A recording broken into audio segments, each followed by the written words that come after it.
before the service, I'd started out with the intention to do youth ministry. This morning we're going to be looking at 4 passages, so hang on. We're going to be beginning with verse 24 and be reading all the way through of silver.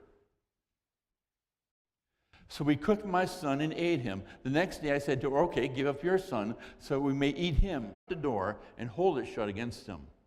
Is not the sound of the master's footsteps right behind him? And while he was still talking to them, the messenger came to them.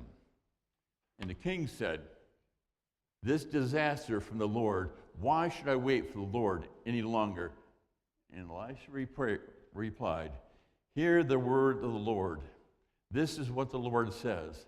About this time tomorrow, a seah of the finest flour, now a seah is about a little over 10 pounds, of the finest flour will be sold for 1 shekel, and 2 seahs of barley for a shekel at the gate in Samaria. Now the officer on whose arm the king was leaning said to the man of God, look, even if God should open the floodgates of heaven, how could this happen?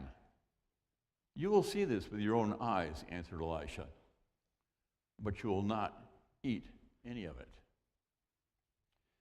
Then at verse 3, we're getting into the part we're going to focus on a little bit more. Now there were 4 men with leprosy. They were at the entrance of the city gate, and they said to each other, why stay here until we die? If we say we'll go into the city, the famine is there, and we're going to die. And if we stay here, we're going to die. So why don't we go over to the camp of the Arameans and surrender?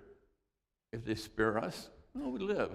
If they kill us, we're going to die anyway.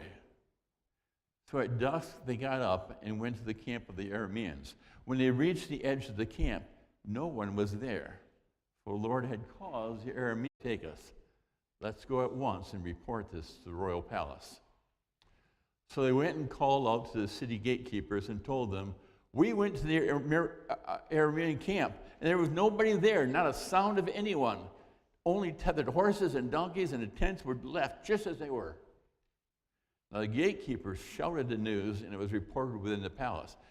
The king got up in the middle of the night and said to his officers, I'll tell you what the Arameans have done to us.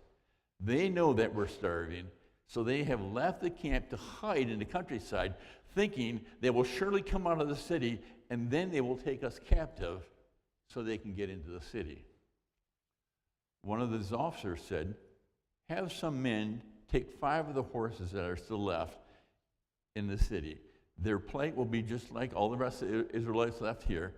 Yes, they will be only like us, all these Israelites who are doomed. So let us send some men to find out what has actually happened.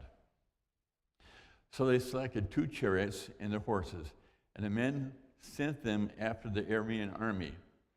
Time tomorrow, a seah of the finest flour will sell for a shekel, and 2 seahs of barley will be sold for a shekel at this gate in Samaria. The officer had said to the man of God, look, even if the Lord could open the floodgates of heaven, how could this happen? The man of God replied, you will see it with your own eyes, but you will not eat any of it. And that is exactly what happened to him. So the people trampled him at the gateway, and he died. I want to focus on those 4 lepers. It's hard for us to imagine how bad the situation is. And we have news and we have reports of things going on in the world, in Ukraine and Gaza right now. We know that people are suffering. We know that help can't get in. And we get an idea of what it might mean to be surrounded and not have what you need. But this had been going on for a long time. And you read how bad it was. A donkey's head selling or dove dung, wait till dusk. You're approaching the enemy camp. You're not expecting anything good. You're waiting for a spear or an arrow to be thrown or shot at you any minute. And you get closer and closer. One of them suddenly says, as a realization, this isn't right. Looking at the particular verse I'd like to draw your attention to, other than 9, is verse 10. They recognize that they have good news. Realize what they must do.